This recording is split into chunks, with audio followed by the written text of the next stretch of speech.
மத்திய அரசு திட்டங்களை தமிழகத்தில் அமல்படுத்துறதுல என்னென்ன சிக்கல் இருக்கு?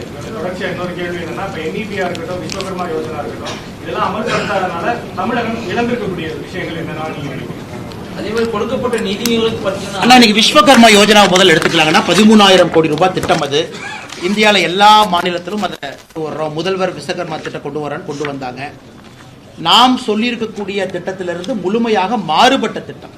நாம 3 லட்சம் ரூபாய் 1 லட்சம் நாம அதிகப்படியான கம்யூனிட்டி சேர்த்திருக்கோம், அவங்க குறைவான கம்யூனிட்டி சேர்த்திருக்காங்க.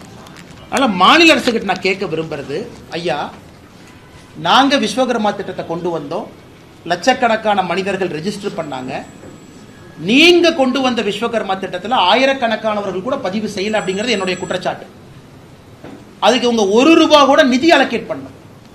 இந்தியா முழுவதும் விஸ்வகர்மால நம்ம நிதி கொடுத்து 13,000 கோடி திட்டத்தை செயல்படுத்தி கொண்டிருக்கும் பொழுது தமிழகத்தில் ஏட்டிக்கு போட்டியாக ஒரு திட்டத்தை கொண்டு வந்து எத்தனை பேர் பதிவு பண்ணிருக்காங்க? ரெக்கார்டு கொடுக்கட்டும். மோடி ஐயாவுடைய விஸ்வகர்மா திட்டத்தினுடைய பதிவு டீட்டெயில் தமிழக அரசு கையிலே இருக்கு, அதே வெளியிடட்டும். நமக்கு பதிவு செய்ததில் 10ல் ஒருத்தர் தான் தமிழ்நாடு விஸ்வகர்மா திட்டத்தில் பதிவு பண்ணியிருக்காங்க. அது அவங்களே கிளாரிஃபை பண்ணட்டும். 1 ரூபாய் கூட ஃபண்டினை டிஸ்போஸே பண்ணல. அப்படி இருக்கும் பொழுது வேண்டுமென்றே மத்திய அரசுடைய திட்டத்தை முடக்க பார்த்து மாநில அரசு போட்டியாக கொண்டு வந்த திட்டம் ஃபெயிலியர் தானே. இது அவங்க மாநில அரசு உணர்ந்துக்கணும்.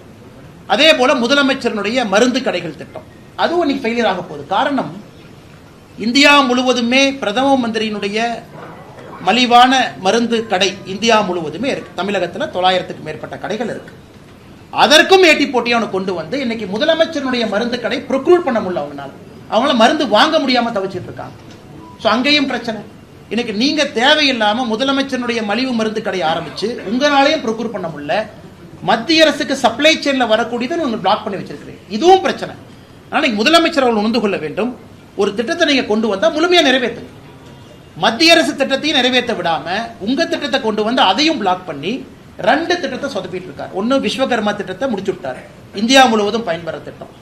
பிரதம மந்திரியினுடைய மலிவு விலை மருந்து கடை அங்க வரக்கூடிய சப்ளை செயின்ல தமிழக அரசு கான்ட்ராக்ட் போடுறாங்க, எனக்கும் அதே மருந்து கொடு. அப்புறம் என்ன பிரமாதம்? அதே மருந்து பிரதமருடைய கடைக்கு போகும் பொழுது நீங்க எதுக்கு அதை வாங்குறீங்க? வேற சப்ளை செயினுக்கு போங்க. நீங்க வாங்குறதுனால அங்க போற சப்ளை செயின் பாதிக்குது. அதனால 2 திட்டமும் கூட ஏட்டிக்கு போட்டியாக கொண்டு வந்த திட்டம் அட்டர் ஃபெயிலியர்.